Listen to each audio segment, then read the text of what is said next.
We're interrupting our scheduled program to take you live to the campaign trail of election 2016. Higher taxes or higher deficits and debt, which would hurt jobs and growth. In this campaign, the coalition is putting forward our National Economic Plan for Jobs and Growth, which includes guaranteed funding for health, education, roads and other very important features of our National Economic Plan for Jobs and Growth. Happy to take questions. Labor said that it has supported some cuts to social security initiatives for its marketing laws, and that's where the funding for its parking has come from. How can you say they've come from it? Well, Labor can't have it both ways. And by the way, yesterday Bill Shorten was asked 7 times to explain how his promised funding increase on childcare would be paid for, and he wasn't able to provide a clear answer. And I mean, the budget bottom line is there for all to see. The increased spending promise that he's made yesterday would detract from the budget bottom line, because obviously the savings that have been made in the past are already reflected in the budget bottom line. He can't spend the same money several times over. I mean, this is what got Labor in so much trouble when they were in government in the past. They didn't know how to manage money. People across Australia instinctively understand that Labor in government doesn't know how to manage money, makes a mess of the budget, and it always comes down to the coalition to fix up Labor's mess. The problem is we're still dealing with Labor's mess from their last period in government. So this is not the time to go back to the same old Labor, to the same old Labor spending money they haven't got.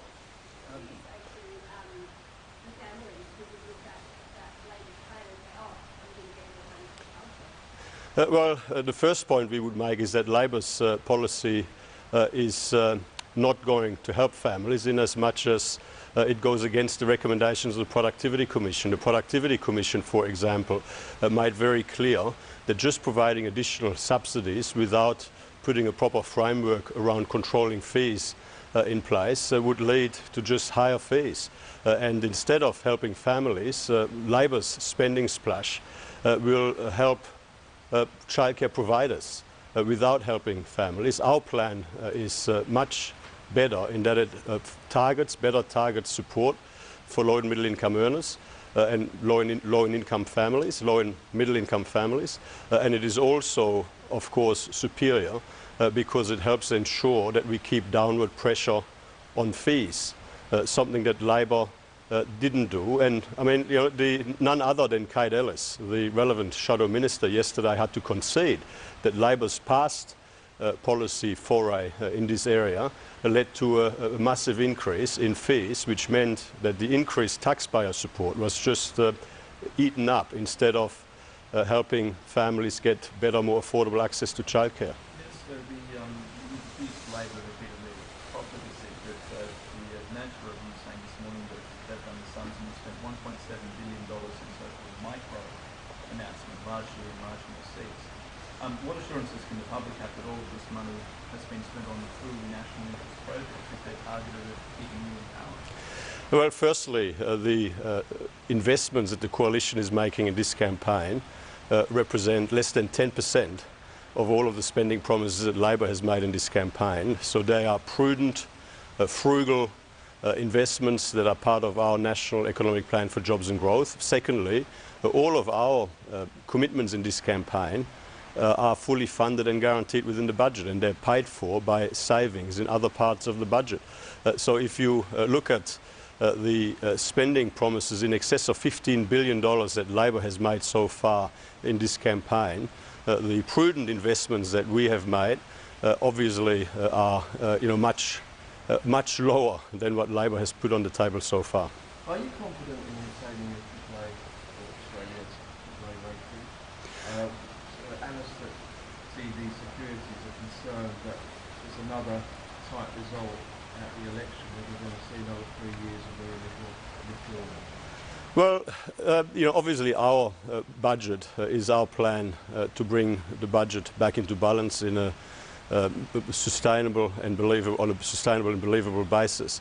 If you look at the situation that we inherited on coming into government, our economy was weakening, the unemployment rate was rising, and the budget position was rapidly deteriorating on the back of unsustainable spending promises and an unsustainable spending growth trajectory. Today, our economy is growing more strongly at 3.1% according to the most recently released national accounts. Employment growth is running at about 3 times the rate over the past 12 months compared to the past 12 months of Labour. Our unemployment rate at 5.7% is well below what had been anticipated when we came into government, and our budget is now on a believable track back into balance. And we continue to implement our fiscal strategy, and we will continue to do everything we can to ensure that Australia is on the strongest possible economic and fiscal foundation for the future, and that includes obviously a focus on making sure that Australia maintains its AAA credit rating.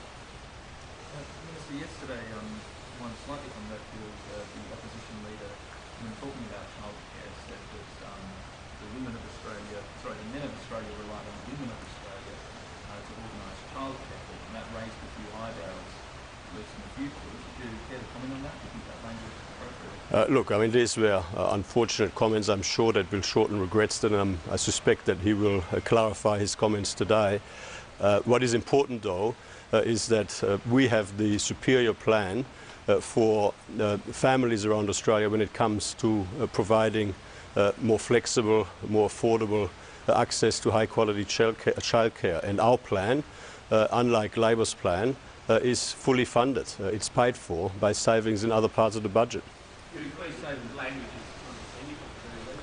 is Well, as I said, these are obviously unfortunate remarks, and I'm sure that Bill Shorten regrets having made them, and I suspect that he will clarify his remarks today. Just back on childcare very briefly, the implicit threat or seems to be coming that if it's going to continue to block savings measures, that the government won't have the money to pay for its childcare measures. That doesn't amount to a great vote of confidence, does it? Well, we have a very clear commitment, and this is part of our commitment to a stronger Australia, and that is that wherever the government needs to spend more money on higher priority areas, and one of the higher priorities that we've identified is facilitating better, more flexible, more affordable access to high quality childcare for families around Australia, then we need to be able to show how we pay for it. I mean, look at what happens when you make unfunded spending promises. Labor for 2 years promised to the families of Australia that they would restore the school kids bonus without ever being able to show how they would pay for it. Obviously, getting to the pointy end of the electoral cycle, they had to walk away from that promise. What I would say to you today is that any unfunded spending promise this side of the election will lead to the same outcome, will not be able to be delivered on the other side of the election. Labor will have to walk away from more of their promises because they won't be able to pay for them, unless they want to push up taxes by even more. I mean, what I would say to you is that so far, Labor has already announced more than $100 billion in additional taxes. And even after all of those taxes which would hurt the economy and cost jobs, they still have a massive multi-billion-dollar budget black hole. So every single promise that Labor makes in this campaign, they will not be able to deliver, or will lead to higher taxes or higher deficits. Will there be any impact on the budget to the government's decision to delay cuts to the diagnostic imaging bulk billing incentives? Well, obviously we've made an announcement here which would lead to a further review. There will be, there will obviously be a small impact from that decision of about $50 million, and that will be reflected in our costings. Is the government in a bit of a pattern here, though? Whenever there's any measure that people don't like, there's a delay, there's a review. Is this actually going to change in substance, or is it just putting it off until after the election? Well, there's obviously been a series of conversations in recent months between the Minister for Health and relevant parts of the industry, and the decision and the announcement yesterday is a reflection of that. Is when you Senate continue to block those cuts to the family tax relief, would you look elsewhere for changes, savings that could be made? I mean, you talk a lot about jobs and growth. It's been estimated that getting more women into the workforce, which could come from higher childcare subsidies, could add $25 billion to Australia's GDP? Well, higher childcare subsidies which just lead to higher fees and therefore don't leave families better off, don't actually help anyone. They'll hurt the budget and they won't help families. What we are focused on is on implementing our plan, which will help families, but which will also be affordable and sustainable within the budget. Now, obviously, in this election, we are campaigning to earn the trust of a majority of people in a majority of seats in the House of Representatives, but we are also campaigning to earn the trust of a majority of people in the Senate. So this is a double dissolution election. Every single seat in the Senate is up for grabs. And what we would say to the Australian people is, if you support our plan for jobs and growth, if you support our superior plan to facilitate better access to more flexible and more affordable childcare, then support our candidates in the House of Representatives and in the Senate, and you can be assured that our commitments are fully paid for. Thank you very much.